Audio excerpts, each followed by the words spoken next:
नूर को ये बात समझ नहीं आ रही कि जुल्फ़िकार शाह का बार बार उससे टकराना खुदा की कोई मसलहत भी हो सकती है। नूर को जैसे ही सलार की बेगम घर से निकालेगी, उसका टकराव जुल्फ़िकार शाह से होगा और यहीं से उसकी ज़िंदगी में एक बहुत ही नया मोड़ आने वाला है।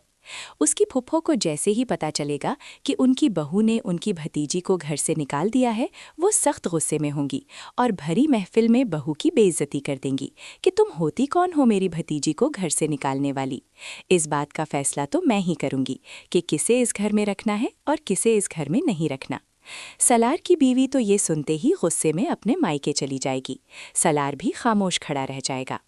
दूसरी तरफ नूर को हॉस्पिटल ले जाने के बाद जुल्फ़िकार शाह जैसे ही फुफ्फो को इत्तला करेगा, वो फ़ौरन ही वहां आ जाएंगी।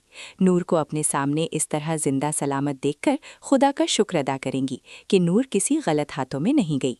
फिर वो जुल्फ़िकार शाह से कहेंगी कि अगर मैं कहूँ कि तुम नूर से निकाह कर लो तो क्या इसके लिए तुम राज़ी होगे। और यहाँ पर जुल्फ़िकार शाह फ़ौरन ही हाँ कर देगा और इन दोनों का निकाह हो जाएगा।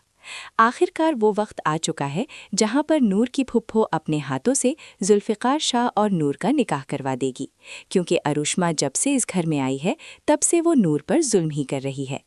एक दिन रात के वक्त वो तेज़ बारिश में नूर को धक्का देकर घर से बाहर निकाल देगी, लेकिन जुल्फ़िकार शाह तो नूर को इस हालत में अकेला छोड़ने वाला नहीं है। वो वहाँ पर घर के बाहर ही मौजूद होगा और नूर को जब इस हालत में देखेगा, और नूर की तबीयत भी काफ़ी ज़्यादा ख़राब होगी, इसलिए वो इसे हॉस्पिटल भी ले जाएगा।